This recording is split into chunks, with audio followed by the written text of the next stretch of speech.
paid commercial announcement and in no way represents the views of... All right, here's your introduction. HD WOGL HD3 Philadelphia. An Odyssey station. Investor Schooling Live with Phil Falcone and Larry Steinhaus on Talk Radio 1210 WPHT.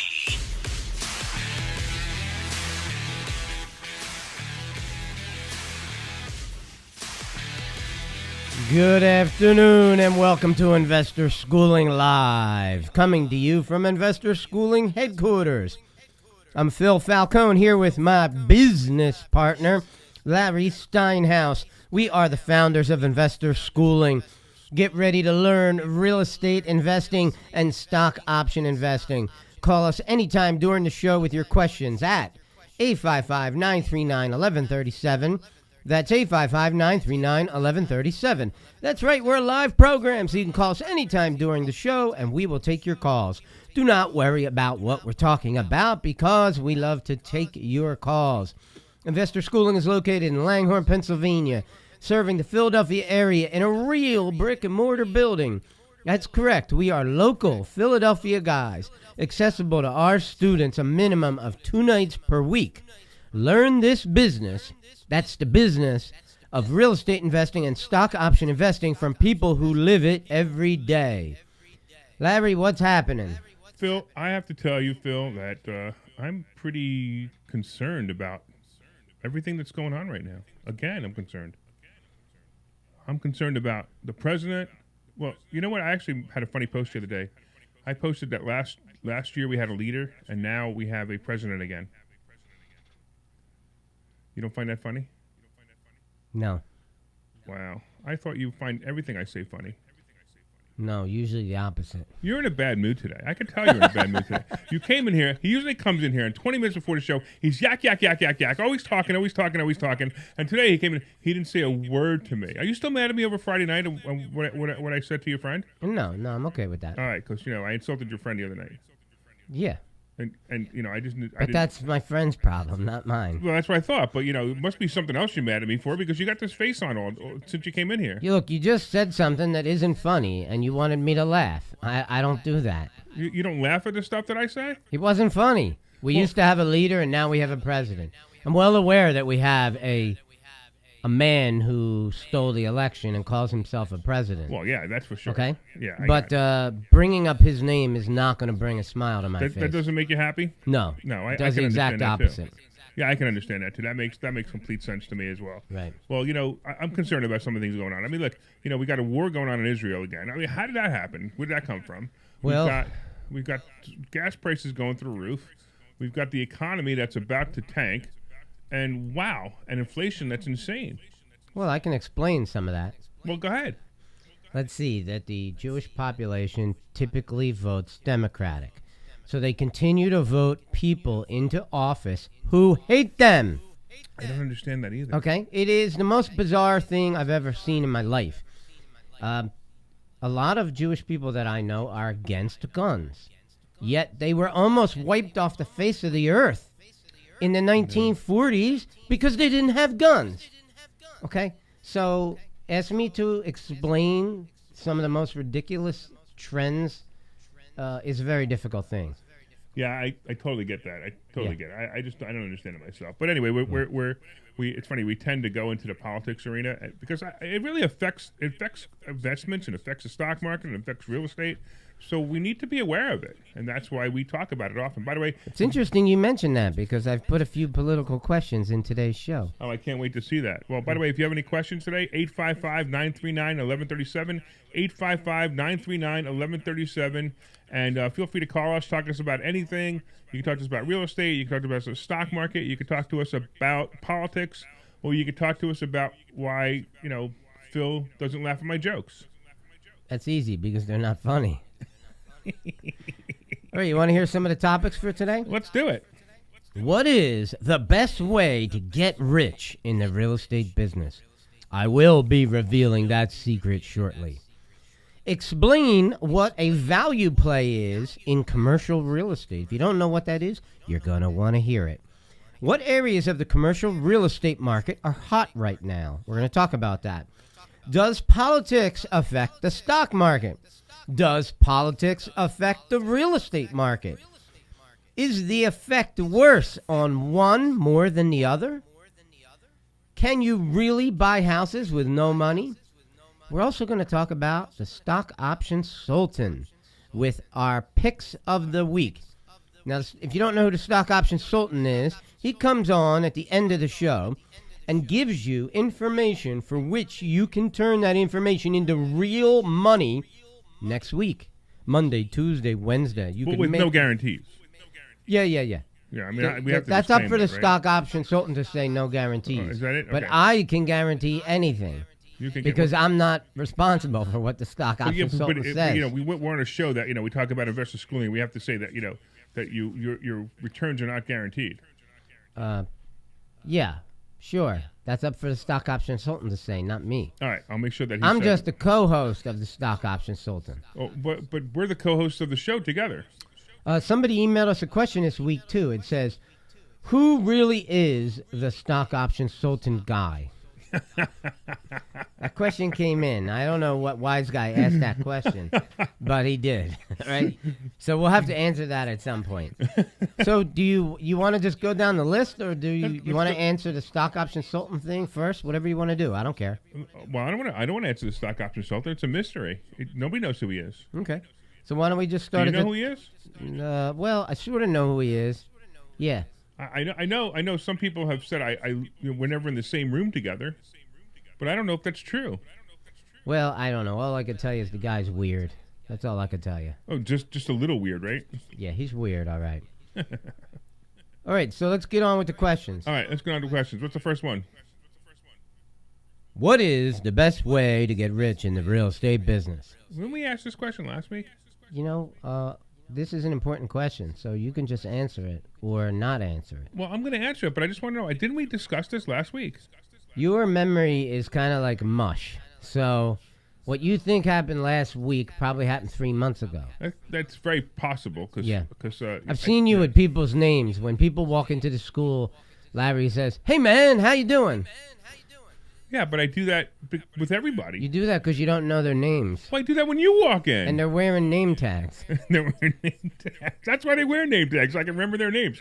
Shh! I didn't say that. I didn't say that on the air. Anybody heard me? Did they? All right. All right. So what do you think is the best way to get rich in the real estate business? So really, the whole concept of getting rich is to say, they say save money, which is a silly thing to say, but the reality is you're saving money when you buy real estate and you start to pay off the mortgage and the houses go up in value. So buy and hold is the absolute best way to get rich. You're going to buy properties, you're going to hold on to them, and they're going to go up in value every single year. And the truth detector says, bingo! Ding, ding, ding, ding, ding. Facebook's not going to fact check that? Let me tell you how easy it is to get rich in the real estate business. You learn how to buy houses, preferably learn how to buy them with none of your own money. Some of these strategies will work on certain kinds of deals and other times they won't. But you can buy real estate with none of your own money, and you can buy it with your money. So you can do both. If you acquire real estate throughout your life, buy as many properties as you possibly can, and try never to sell any of those properties if you can. That's not an easy thing to do, because sometimes if you're a real estate investor and you need some money and you run into a bump in the road, you're going to have to either sell or refi one of your properties in order to get some money. So we understand that better than anybody because both of us have been living our lives in this manner, being professional investors. We play Monopoly every day for a living. Yeah, we do this for real. So, if you want to know how to get rich, all you really have to do is buy as many houses as you possibly can and try to never sell any of them. And I promise you, you will end up being a deca-millionaire. Yeah, but Phil, house prices are going up every single day. How could I buy houses now? Well, because maybe right now it is difficult to buy houses, but trust me, that won't last. But I don't even think it's. I don't think it's difficult. I don't think it's impossible. I think not difficult impossible. is the right word. It is slightly more difficult right now because of the current environment, but I can assure you that over the next year or so, things are going to change. And the opportunity to buy lots of real estate is going to be available. That's true. Now, I'll give you the reasons why if you want to hear them. I do want to hear them, actually. I think Okay. it's a great conversation. Well, first of all, in a place like Philadelphia where they have a moratorium on eviction, so people some people who rent property in Philadelphia from a landlord, that landlord may not have been paid for a year and a half already, or close to it, a year and a half, okay? Figure from March to March is a year, and now we're in May, so, okay, maybe not a year and a half, but we're around a year and a quarter right now. He hasn't been paid, and that could continue again for another 3 months, another 6 months, who knows how long. So what a ridiculous policy. Are not the tenants, we all know that the tenants are constituents of the Philadelphia politicians. How about the landlords? Are they not constituents? Do they not have rights? Apparently they don't. Yeah, but there are more tenants than landlords, so there are more votes from tenants than there are from landlords. Yeah, okay, but there's still people trying to get ahead. Why would you want to punish people who are succeeding in life? Because Well, that's- politicians don't work that way, Right, and, well, and, that's- and we already know that's the truth. The politicians work by for their own good, their own needs. And if they get voted, they make money and they get to stay in office and have the cushy job that they do nothing. Well, I think one of the reasons that they also did all these shutdowns to small businesses is because small businesses are not typically contributors to politicians, right? Big businesses. So if the politicians can assist in crushing small business, then maybe the only people who will be left is big business, and big business is always paying politicians. So maybe that's their mindset behind it. But to the topic of eventually what I see is going to happen in the future. I can't tell you if it's going to be in 6 months or a year and a half, or 2 years. But eventually, the people who aren't paying for these properties for a year and a half, 2 years, the landlords' properties are going to be lost. It's going to go to foreclosure, and the banks are going to take them back. And these foreclosures, you're going to be able to do short sales on them. You're going to be able to take them over subject to. If you don't know these strategies, you need to get your butt to Investor Schooling. InvestorSchooling.com, 7 p.m. this Thursday night. I'm officially inviting you right now. This is a free class. InvestorSchooling.com, Thursday night, 7 o'clock. Get your butt to Investor Schooling, and we can promise you we'll teach you something about real estate on that evening. Okay. All right. Want to Now go to the what? next question? Let's go to the next question. Explain what a value play is in the commercial real estate industry. So it's interesting. I read that question earlier, and I really don't understand the question. What do you mean by a value play? I read a book by a real estate investor, and he had a significant portion of his book applied to what he calls the value play. Okay. All right. So, for example, let's just say a value play that I've done myself. I owned a 7-unit, what we call garden variety apartment building in Trenton, New Jersey, right next to the Delaware River. Now, this 7-unit building, we call it a garden variety because it's kind of apartment building. When you walk in the front door, you walk down half a flight of steps or up half a flight of steps. All right. So the lower level isn't really the basement. The lower level is half under the ground, okay? But the windows are right at the ground level. Yeah, I've seen okay? a lot of Okay. units like that. I know Right, exactly there's what a you're lot talking of about, units too. that were built like that in the 60s and 70s and 80s, and it's a very common design that really doesn't necessarily have to be changed. It's pretty simple. For an apartment building, it works great. And one of the problems I had with this apartment building when I bought it, there was this massive oil-burning heater in the unit. And the landlord, at the time I bought the building, the landlord was paying for the heat. The heat was included with your rent, okay? And what happened there was it was costing me almost $7,000 a year. I believe the actual number was $6,800 a year in oil costs just to heat the building, right? So what I did is a value play that I got from this book, which was written by a guy named Steve Burgess, Berges. And Steve Burgess said what you have to do with a building that, there's possibilities to make revisions to it and improve the bottom line. Here's what you do. So this heater was on the fritz. This thing was as big as a Volkswagen. It was huge. And I knew it was going to cost me like $10,000, $15,000 just to replace the heater. So I did something really interesting. I ripped the heater out completely. But then wouldn't the tenants be cold? Well, I did it in the summertime. And Okay, well, that's good. Okay, and this unit had this unit would use oil to heat up the water in the pipes and push the water throughout all the radiators in the building, right? I ripped out all the pipes.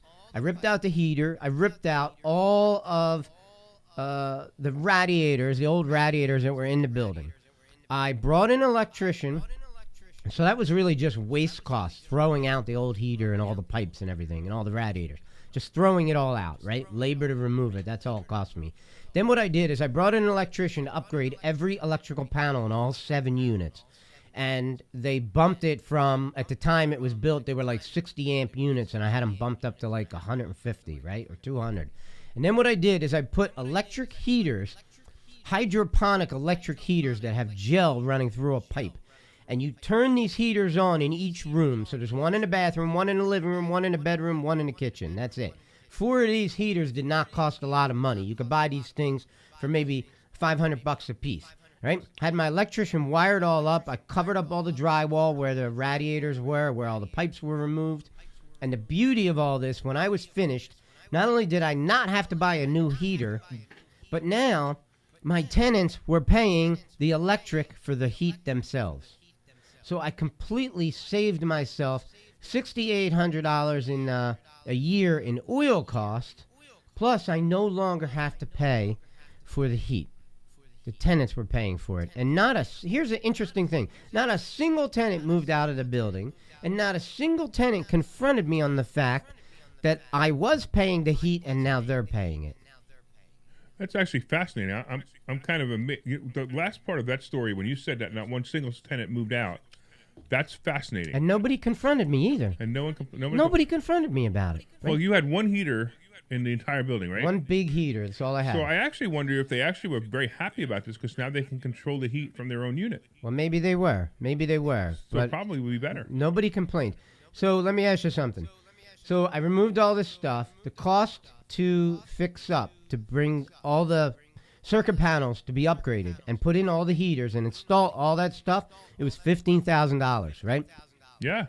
So I saved that money. In 2 years, Yeah. I recouped all that money. Plus, you added value to the building itself. I mean, Big time. I mean, if you separated the utilities, it's clearly adding. I mean, it had to add $50,000 to the value of the building instantly. And as a matter of fact, I sold the building in 2018, if you remember, and I did get a number significantly higher than I paid for it. That's fantastic, man. That's awesome. Right.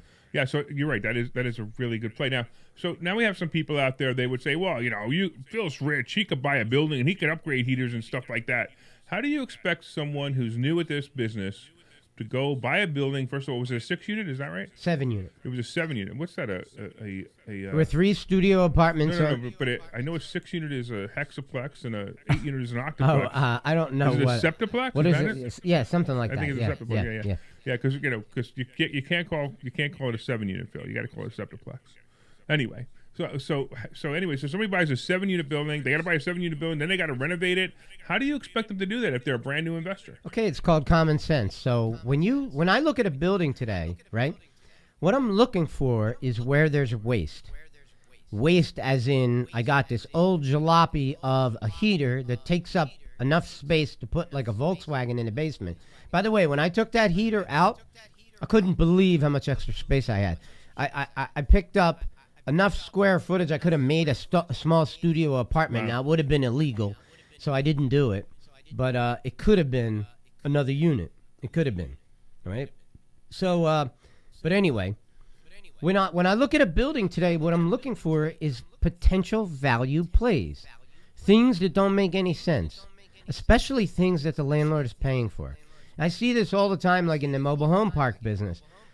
In the leases, it'll say the landlord pays the first $100 of electric. And my first question would be, why? Yeah, sure. Why? Why do I pay the first 100 of the electric? And you can bet if I buy that mobile home park, those leases will be changed immediately because I will not honor that. Okay? I'll simply, all mobile home parks typically are on month-to-month leases anyway. That's Because true. these people are, let's just say, the kind of people that might roll out in the middle of the night. So by keeping them in month-to-month leases, it gives the landlord some flexibility. But hold on, but I think you misunderstood my question. My question is, you have somebody who's a newbie. They have no money. They have maybe $10,000 to their name, and you're now telling them to buy a 7-unit apartment building and also then renovate it. How can they do that if they only have $10,000 to their name? Well, first of all, when I'm talking about commercial real estate, I'm not really talking to newbies. I don't think okay. somebody should start buying an 7 apartment building or a mobile home park or anything like that. I think you should start buying something like a duplex and learning how to become a landlord. Okay, so they buy it, and that's true. That's one of the biggest things that we need to teach people is how to become a landlord. Because you've heard these stories over and over again. This happened and that happened and that happened and that happened. I don't care, whatever it is. If you're not managing your tenants properly, you're going to have problems. And we're going to teach you how to manage your tenants properly too, which I think is really important. What we do at Investor Schooling is how to manage tenants. We had a student come to me the other day, and they said, "Well, this couple got into, they're moved in together for the first time 3 months ago." By the way, when a couple moves in together for the first time, expect this text message or email from every single one of them. I think me and my boyfriend are breaking up. I need to get off the lease. I'm going to tell you what the answer is to that. I'm really sorry to hear that.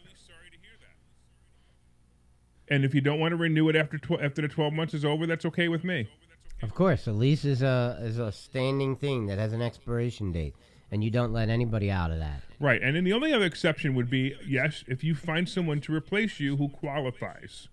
So sometimes they may say, hey, the guy was cheating on me, and his new girlfriend's going to move in. Well, if she has credit as good as yours and she makes as much money as you, we could sign a new lease with her on it. I have no problem with that. But until then, I'm not releasing you from the lease. And that's an important thing to do, is not release people from their leases unless you have someone to replace them and make them find it. But so tenant management, very, very, very important. What do you think, Phil? Of course it is. Yeah, by the way, if you have any questions about tenant management or anything about buying apartment buildings or anything like that, 855-939-1137, 855-939-1137. In fact, if you have a story out there, if you're a landlord and have a story and you want to talk about it, maybe we could tell you how you could have handled it better. 855-939-1137. We'd love to talk about that. That's actually one of my favorite topics, is tenant management, because in 38 years, I've had 2 evictions, Phil, and you want to know why I had 2 evictions? Because I wasn't managing those 2 properties. Interesting. My property manager was managing those properties, and he does things a little bit differently than I do, and at the same time, I let him do his thing because that's his thing. But I don't have problems with tenants paying or not paying. All right, you want to go to the next question? Let's do it. What areas of commercial real estate are hot right now? What areas of commercial real estate are hot right now? I honestly don't know, but I know what you should be investing in. Well, I'll tell you that I haven't experienced this personally, but I've heard from some brokers that apartment buildings are on fire right now. Actually, come to think of it, you're probably right. Yeah. There's a lot of discussion about apartment buildings right now. Well, look, anytime the economy is in trouble, and I think a lot of people right now are concerned about inflation, about no gas, about rising taxes, about insane expenditures. Just $6 trillion, that's all. Not a lot, just $6 trillion. A lot of people are concerned about the economy right now, and affordable housing is always going to be something that people are going to need if the economy goes sour. Yeah, I have to agree. Definitely affordable, but that's your thing. That's what you want to do now. You're getting into affordable housing, which I think is actually quite brilliant. I think the whole mobile park thing is quite brilliant, to be honest with you. I have a friend of mine who became a billionaire with mobile home parks, and his philosophy was really simple. You just buy a mobile home park. You buy a piece of land or a mobile home park 6 miles out of town, and you wait for the town to catch up to you, and then all of a sudden you sell it to a developer. A land developer who buys it for quite a few $1 million, either puts houses on it or a shopping center on it. That's always a good exit strategy if you own a bunch of land. Yeah, absolutely. And mobile home parks are a great way to own land and make money on it. Because we had this conversation last week about owning land and why owning land is not such a great idea, because you immediately have expenses, you immediately have taxes, you immediately you have grass cutting, you have all the things that you don't want to do, and it doesn't make any money. But if you buy a mobile home park, you're making money right away. Here's a cool thing about a mobile home park, too. You could have the tenants own their own homes, right? Even if you provided the home for them and you gave it to them and you said, you're going to have to pay me $500 a month lot rent and $500 a month rent for the house, right? And once you pay me X amount of dollars, you can now own this house. So you do like a seller financing deal with them. And if a builder wanted to come in and develop the land where you owned your mobile home park, you could simply ask the tenants, your lease is up next month. Please take your mobile home to another park. The people roll out of Dodge with their homes, and you provide the builder with a perfectly vacant piece of land. And the eviction is different in a mobile home. Is that correct? It depends. In Florida, it's only a 3-day notice, which is amazing. Really? I did not know that. It's a 3-day notice.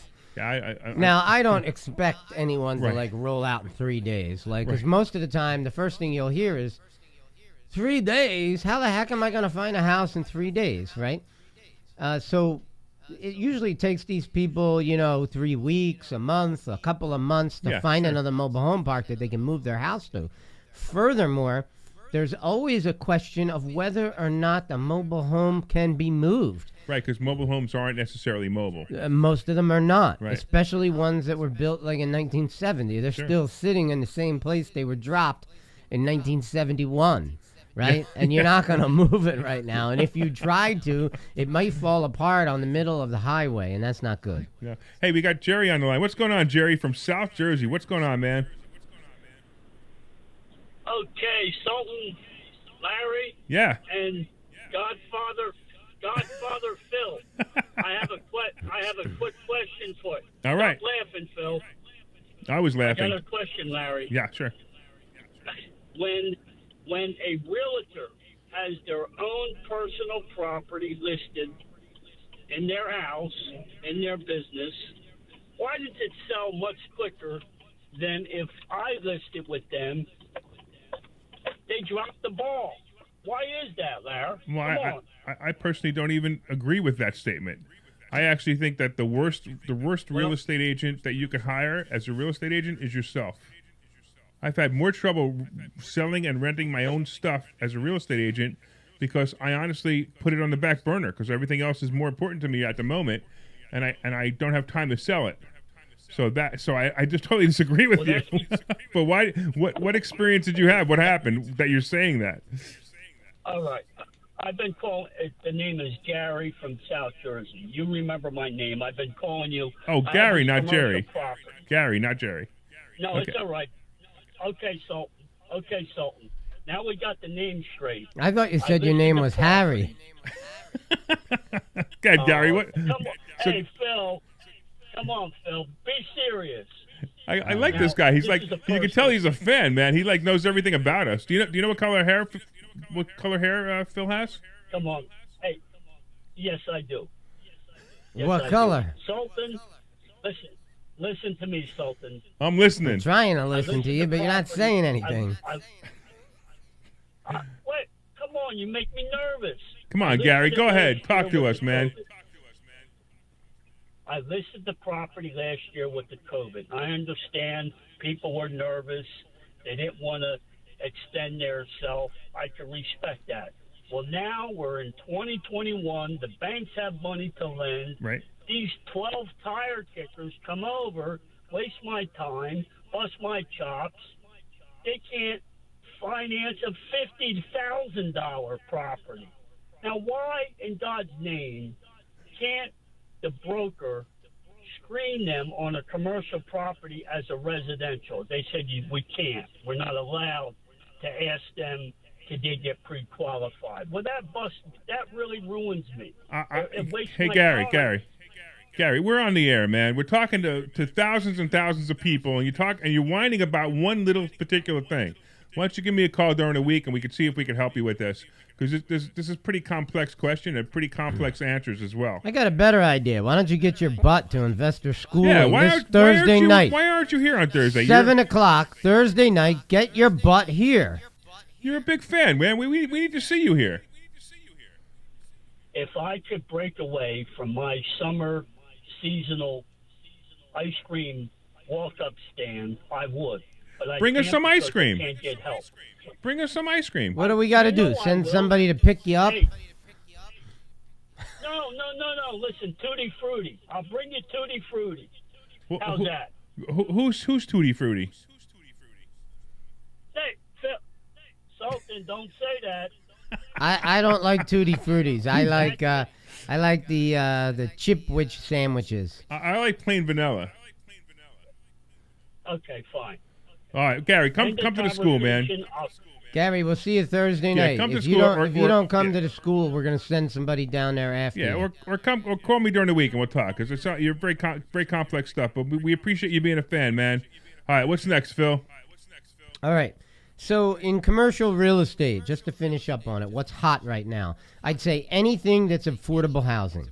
Anything that's affordable housing. Well, So but obviously ice cream places aren't hot right now because he can't sell his. is he trying to sell his ice He's cream trying to sell his stand? ice cream place. Yeah, he's got an ice cream store with got some other buildings. Well, I've spoken to him a couple Gary, times. next time you should call Larry because Larry loves ice cream. All right? Too. Yeah. Well, I'll tell you what, I do too, but I've got more willpower than Yeah, Larry has. and by the way, there's no possible way you're going to win that contest next week.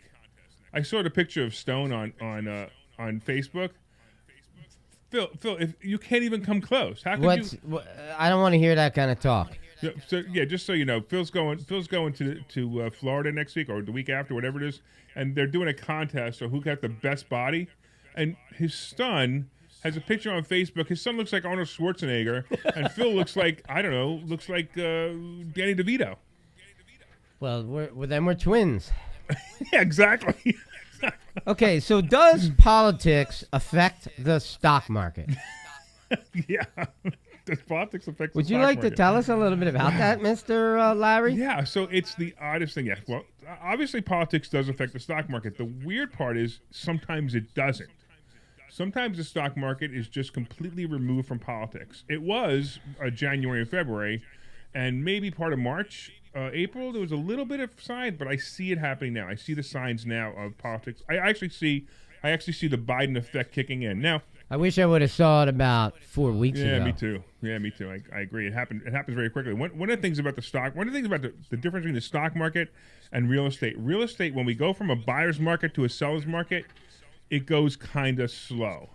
So you can actually watch it happen, and it goes kind of slow. The problem with the stock market is when it goes from a buyer's market to a seller's market, or a bear market to a bull market, it goes so fast sometimes that you miss it, or that you get caught in it. And we got caught in it. We got caught in it pretty bad.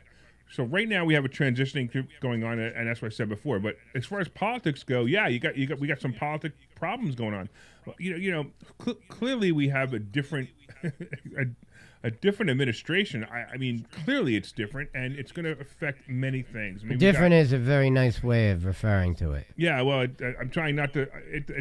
Just for the explanation, I don't want to be political. I don't want to be not political. I don't want to be, I don't know, matter of fact. But unfortunately, it's the reality. The reality is we're going to have a problem, and we're going to have a problem soon, and it's going to affect us soon. Also, I have to tell you, though, the stock market has been on fire for so long, 12 years, or maybe 10 years, 11 years. It's way due for a correction, So it's coming, and it's going to come really fast. I said it last week. I said that the NASDAQ and the Dow were moving like super fast up and down, and the S&P was moving really slow. And I said last week, that the S&P was going to be a put play, and sure enough, the SPY, which is the S&P ETF, was a put play, and it was a momentary put play, but I believe it's a put play again. In fact, I loaded up on it on Friday because I believe it's a put play again. I think we're going to still have a 200-point down S&P day one day, and actually in the next 45 days it's going to happen, probably sooner than that, maybe this week, maybe next week, but it's going to happen, and it's going to be a great time to make money on a SPY put. And we're moving towards puts because I really believe that the market is done. It's finished. And it's okay. It's not that the world's coming to an end, and it's not that the economy's coming to an end. It's just that we're going to have some foreclosures. We're going to have some people who've lost money in the stock market. The 401k is going to turn into 201ks again. 2008 is coming. What we experienced in 2008 is coming again because we're in 2006 right now. We have all that money flowing in. and we have people paying ridiculous amounts for houses, it's just going to be a problem. Well, let me ask you two questions at once now. Sure. Okay, so the next question is, we just talked about does politics affect the stock market? And the second question is, does politics affect the real estate market? And the third question is the effect worse on one more than the other? The effect is going to be worse on the stock market than it will be on the real estate market. Yeah, I totally There's absolutely agree. no doubt. Yeah, there's no doubt. The effect on the real estate market is going to happen, and I think you hit it before. The people are going to stop with the moratorium on evictions is ridiculous. By the way, how does the CDC have the right to walk in and say, yeah, we're going to change contract law overnight because of coronavirus? Like, I'm okay with understanding the concept behind it. Whether I agree or disagree, it doesn't matter. I understand the concept behind it, but you can't just walk in and say, we're changing contract law. The contract that you signed is no longer valid. We're now dictating it. That's beyond any reason at all. However, what they did was then the government said, well, we're going to step in and we're going to give landlords loans. We're going to give them EIDL loans. Most landlords didn't know how to do it. We taught how to do it. And actually, it was one of the greatest things we did was we taught people how to get their EIDL loans, get these low interest loans from the government to help them recover from their tenants not paying. It was fantastic. Then you got people who have the deferment on their payments. That's insane. And we talked about that last week as well. The deferment on the payment is going to hurt the economy drastically. In about 6 months from now, you're going to have people starting to make their payments again, and they're not going to know how to do it. And that's why it's going to take about a year to 2 years before it all kicks in and the foreclosures are going to start happening again. Yeah, I never understood the logic behind that. Why would you want to offer people to not make their payments knowing right well that you're going to be causing more foreclosures? Okay, so here's why. Here's why I believe they did it. And I believe they did it because in 2008 it happened so fast that there was disasters. The banks were all being blamed for the problem. So this time they want to say, look what we did. Look at this nice thing we did. It can't be our fault this time, and that's why they did it this time. They did it so it wasn't their fault. And it was right around 2009 or 2010, I can't remember when it was, when I remembered the banks said they were going to slow down foreclosures. And the reason they slowed down foreclosures was a combination of two things. One, they didn't have the manpower to do the foreclosures. And two, is it going to look good if they say on the news, we're going to slow down foreclosures and let's see if we can help people live in their houses a little bit longer. Because they had no choice, and they're better off leaving the people in there than they were vacating the house and having the house get wrecked. So the banks are playing these games, and the games are simply about how to make them look better. And this is what they did in this case, too. They made themselves look better. And it's going to work because that's obviously the average person in America is easily fooled, and that's why they're all wearing masks, by the way. Look at that look I just got from Phil. It was interesting. Don't have a look. It wasn't a look? Okay. No. It wasn't a look? No? So clearly you think that the stock market will be much worsely affected by the effects of the Biden administration. Oh, there's no doubt. Than real estate will. There's no doubt. But I'm going to just to say it, if Trump was still president, we would still have a problem, and it partly caused by Biden moving in is going to make the problem worse. Yeah. Well, really, the real estate market will probably have more of a negative effect coming from the local governments like Philadelphia. Well, Philadelphia, it's how dumb can the government be? They want to have their houses all wrecked in Philadelphia. They're basically saying, hey, if you're an investor, please don't invest here. Please don't bring your money here. Please go somewhere else with your money. We prefer the wrecked, burnt-out houses that are on the streets the way they are because we don't want gentrification. We don't want gentrification because gentrification is racist. Well, if it wasn't for gentrification, we'd all be living in a cave. Hey, I got an idea. Before we go to the next question, why don't we go to a commercial break? Oh, I'm getting too hot. Is that it? No, we just haven't had a commercial break at all. All right, bring us out. Hi, I'm Phil Falcone from InvestorSchooling.com. I'm inviting you to a complimentary class in Langhorne this Thursday night at 7 p.m.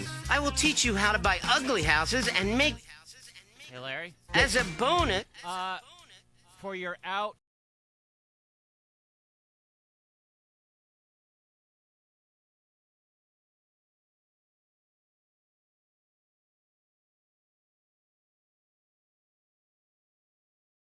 Okay, cool. I mean, All right. yeah, we're good. This Thursday night to learn about. Oh, as a side note, completely sort of unrelated, but how to pronounce my name. Think of, like palm trees. You know palm trees? Yeah. That's how you pronounce the first part Palm of my trees? last name. Like, Almquist. That's what I did. Yeah, I got it. Yeah, I'm just telling you. I know how to pronounce your name. Hey, everybody I know. on Facebook, Some people make sure you pronounce Phil Almquist's name the right way. Hi, I'm Phil. Yeah. It's the little things. Executive Center in Huntington Valley. I got nothing else, so I'm going to tell you this.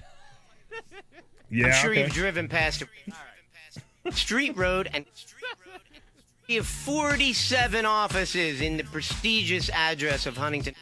I have offices starting at $5.95 a month. You're probably wondering, Phil, what do I get for $5.95? So, Larry, if Phil's going to Florida, when's your next trip? We'll talk about that in a minute. Telephone man. on the deck. All right, cool. Because my next trip is my next big one is by plane is to Denver in September. Denver. Mr. calls to you. Yep, Denver. Wow. Is ABC Painting Company? That sounds hey, like a ABC really Painting exciting Company. How trip. can I help you? Would you like Yeah, I'm looking forward to it. phone? You could be home sleeping on your couch and So everybody I'll on patch the calls Facebook Live right is listening you. to our What else conversation do we right give now. you? We give you the Well, So say hello to everybody on Facebook about- Live. Hi, how you doing? UPS service, you name it. All of the utilities, cleaning service, and best of all, we give you free coffee. Get yourself to Executech Suites. Phone number is 215-942-7701. 215-942-7701. ExecutechSuites.com. Hey, it's Larry Steinhaus from InvestorSchooling.com. Hey, listen, one of the things we teach in Investor Schooling is stock options. Did you know that you can make 50, 100, 150% returns every year trading stock options? Yes, I know there's risk, but I'm going to tell you right now that some of the things we teach will help you mitigate that risk. Could you imagine when you look at your return and it shows 100% returns? You will be really happy. Come to a class this Thursday night at 7 o'clock. You can RSVP at InvestorSchooling.com. Our headquarters are in Langhorne, and you will learn stock options trading. Of course, you will also learn real estate investing. Come to InvestorSchooling.com. We will see you there Thursday night.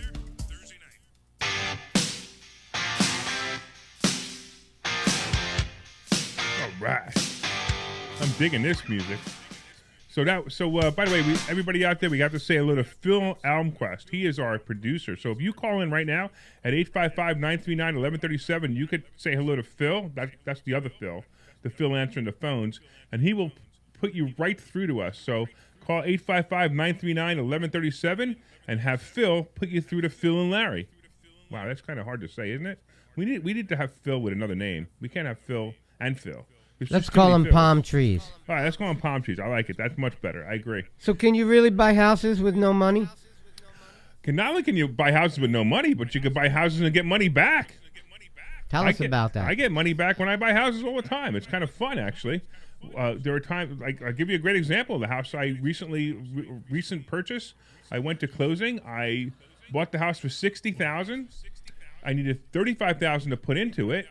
And the ARV, or the after repair value, or the after repair costs, would have been worth about $140,000, $150,000. I borrowed $100,000, so I got the $40,000, or right around $35,000 back from the closing. Then I went right on, and I easily fixed the property. And now I make about $700 a month. So not only did I buy it with no money, I got a couple of grand back. I paid for the entire renovation. And I make about $700 a month now on that property. I basically created money out of thin air. I love doing that, so it's just so much fun. And then there are people who don't believe that we do it. We do it all the time. Phil, it's like a contest. It's not like a contest, but I feel like a failure when I go to a closing and I have to put money out. Well, it is a wonderful, wonderful skill to have, and it doesn't take a genius to learn how to do it. In fact, if you are listening to this show and you'd like to learn how to buy houses with none of your own money, all I got to say is get your butt to Investor Schooling this Thursday night at 7 o'clock. If you go to InvestorSchooling.com, you can get the address and come here Thursday night at 7 o'clock.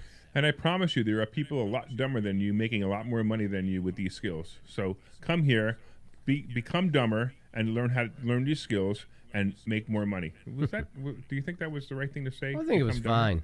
Okay, I just want to make sure. Why don't we want to get into calling the stock option consultant, see if we can get him into the studio? You think it's that? You think it's that soon? You think there isn't much to talk about? I think the stock option consultant is kind of. I think he's in the bathroom actually.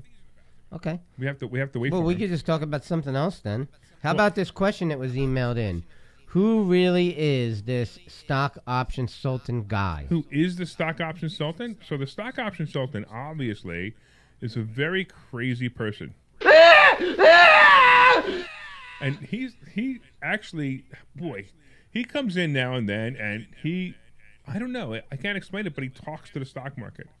He basically, he's like the stock market. What's that? The whisperer, the stock market whisperer. I don't know. I think the guy's pretty weird. I tell you that. Yeah, and he's also very insulting to the audience, and it's very fun to watch him insult people. In And the he audience. wears this gigantic hat with like pearls and stuff all over right, it. It's exactly, really, right. I mean, if you've ever seen Johnny Carson in the old days wearing the hat, what was it, Karnak, Yeah. right?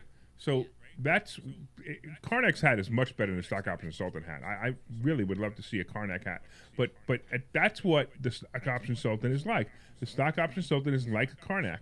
You will find it very fascinating when you watch the stock option consultant, and he has fun. He takes pictures with the audience, and it's really a good time. When you come see it, you'll have a really good time. I promise you. Right? Would you agree? Yeah, you'll have a good time at the meeting, but not if you go to dinner with Larry. Oh, do we have time to talk about that dinner or no? Well, that was the first time that a student, Ari, won a dinner with us, and we spent a significant portion of the dinner insulting him. Well, no, I spent a pitch. We didn't insult him. We insulted the other guy. The guy who sat down at our table. This guy comes up to us. He knows Phil. He says hi to Phil, right? Just says hi to Phil. Hi, Phil. Hi. What was his name? Randy? I don't remember. Yeah. Yeah. Hi, Randy. Hi, Phil. And the next thing I know, the guy just sits down, orders a drink, orders food, and never says, "Hey, do you mind if I sit at your table?"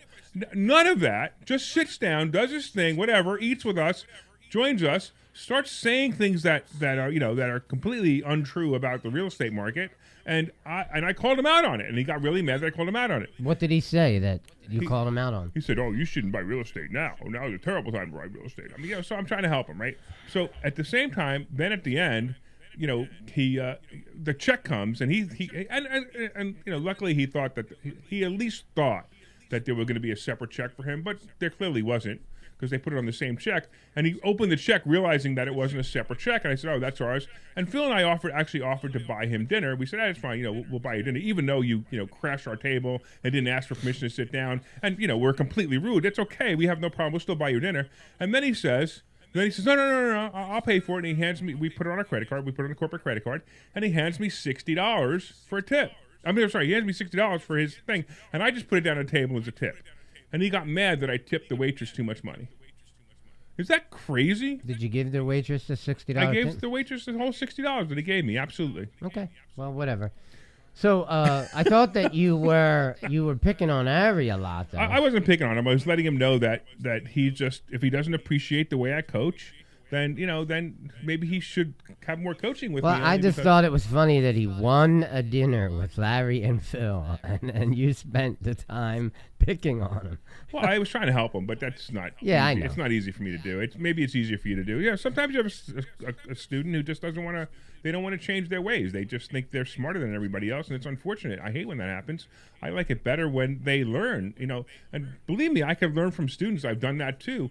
But at the same time, when they have zero experience of something they're talking about, and we have experience, let us help you with that.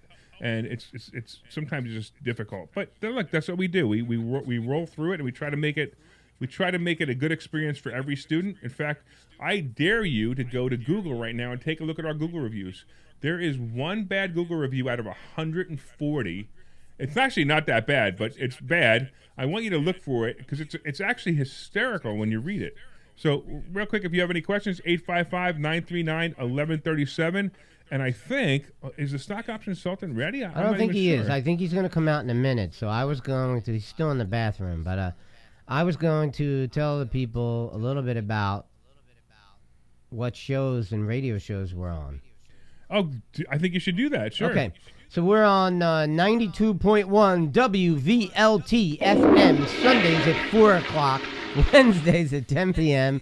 in Vineland, New Jersey, South Jersey. We're also on 860 WWDB. This is the great Sam Spicer's radio station. WWDB, Mondays at 2 o'clock, Saturdays at 2 o'clock in Philadelphia. We're also on 1450 WCTC AM Saturday at 9 a.m. in North Jersey and Central Jersey. We're also on 1250 WMTR AM Saturday morning at 11 a.m. in North Jersey and Central Jersey. And if you're interested in becoming a sponsor on this show, meaning you want to advertise to real estate investors and to real estate agents, it's a great idea because that's who listens to our show. We are the #1 real estate talk show in Philadelphia at Sunday at 3 o'clock. I think the stock option consultant just came out of the bathroom. Okay. I heard a lot of flushing, so I wasn't sure. I don't know. I'm going to have to say that he must. Oh, there he is. Here he is. Okay, wait. Hold on. Hey, there he is. Stock option sorting.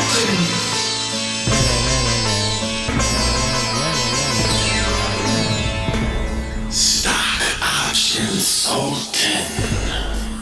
You know, I think on Facebook, the people on Facebook are going to know who the stock option sultan really is because, unfortunately, you know, we didn't change outfits. Well, you better start doing that. I know. Otherwise, you're going to be... I think we have to do that from now on. All right, here we go. So I'm going to tell you, I got a feeling tomorrow's going to be a really bad day. And here's my indicator. My bad day indicator is I'm watching cryptocurrency tank. Bitcoin just hit 45,000. Ethereum just hit 3,400. That's not good. That is usually, sometimes it's a tell, and I believe it's a tell for the stock market tomorrow. Be honest with you, I'm really hoping for a major crash tomorrow because I've got a bunch of S&P puts, and I'm gonna be really happy to see that happen. But at the same time, you know, I'm not happy when the stock market goes down, unless you know. Well, if Bitcoin's at 45,000, that's starting to get attractive. Yeah, and actually Ethereum, I like Ethereum at 2,500. If it goes to 2,500, I think you should buy a whole bunch of it. You know, I have it. I'm sitting there with it right now. I've got 3 coins or 3.5 coins. Just for fun, just because I wanted to learn how to do it, because we have so many students asking about it. But it's a tell. To me, it's a tell. You know, unfortunately, we're too early to look at the futures right now. But I think the market's going to be bad tomorrow. I really do, just based on that information alone. So we'll wait and see. We'll see how it goes down. I mean, you saw that Friday was an incredible day. Zoom took off, of course, and you know. Unfortunately, I got scared out of it earlier. I'm telling you, every once in a while, it gets a little rough. Even the rules that we have, it gets a little rough to follow. Facebook is a put play. I believe it's a put play again. And at 320, it'll be a put play. But I even think it's a put play now. So if it stays at 317, I think it'll be a put play. Play it down to about 302, and you'll be fine. You'll make some money. I actually think it's a call at 285-ish, you know, that kind of range. 285, and if you're a day trader, we don't teach day trading, but if you're a day trader, 297 to 305 is a perfect day trade for Facebook. If it hits that day, if it hits 295, you'll hold it for a day or two, and you'll make some money on it. Apple is kind of unattractive on either side to me at the moment.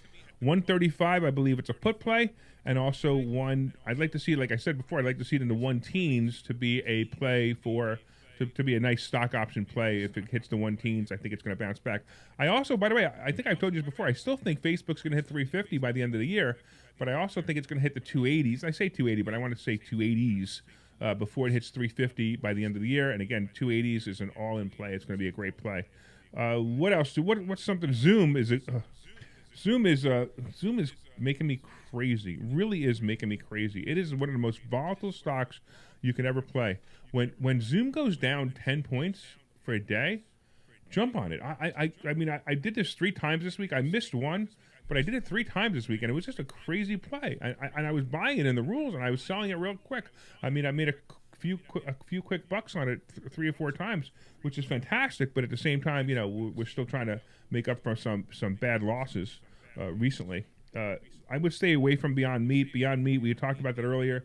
Unfortunately, it was a Reddit manipulated stock, and I missed it. Matter of fact, this week, Phil, we're going over the rules again. We did part 2 to the rules. By the way, if there's ever a time for you to come, now is the time for you to come. This Thursday, go to investorschooling.com, and we're going over the rules in which we trade stocks with. I'm also going to go over. If there's time, and I believe there will be, I'm going to make a new set of rules. It's a separate set of rules on what to look for when you're picking a stock. So this is really an important thing. So it's going to kind of be like a checklist of what you should look for when you're picking a stock that you're going to invest in or a stock option that you're going to invest in. The rules are very similar. So I think it'll be a great thing for you to learn. And if you've never been here before, you come for free. So it's investorschooling.com. You go there, RSVP at investorschooling.com, and you'll be able to come for free. If you're a student listening, you definitely want to be there on Thursday as well for the same reason. All right, what else we got going on here, Phil? Wait, Ethereum just hit 3,400? Wow. Like, while we're sitting here, it hit 3,400. So it's going down fast. Of course, it's because I added to some of my position this morning. That's why. What else we got, Phil? What's something you want to hear about? Well, if you come out on Thursday night to investorschooling.com, you'll get the address off the website, and you can save a seat for yourself. That is a free class. And if you behave yourself at that free class, you will be invited to possibly a second class. And that class is complimentary, right? That one's a complimentary class. Right. Yes, it's complimentary to the free class that you already received. Yes. And we want you to come out and see what we do here. So we do not do a sales presentation for you. You are being invited to an actual class that we are having for our students who paid to be there. And after you get to see one of our classes where we teach about stock options and real estate investing, then we're going to come back and we're going to have a mastermind meeting. And you'll be able to see the way that we communicate with our student base, which is far more students than can fit in our building. And a number of people will be on Zoom, a number of people will be there in person, and you can attend our free and complimentary class and see what it is that we do here. And then if you decide that you'd like to be a member of Investor Schooling, you just let us know, and we'll talk to you about it. Exactly. The cool part about us is it really is you're auditing a real class. You are not. And matter of fact, we have this rule. If somebody comes to us, if they've never been here, if they come to us the first time on a Thursday and say, hey, I just want, here's my credit card. Sorry, you can't join. You're not even allowed to join. Yeah. Because you need to, we want to make sure that you fully understand everything we are and what the commitment is, because, we don't want to just take your money. We want you to learn things. We want you to not only make your money back, but 10 times it, if possible, what you paid for the school. And there are some people who have done that. So we want you to have that opportunity. All right, Phil, what do you think? I think it's time to take us out. I think we have enough time to say we out of here. This program is a paid. All right, you're done.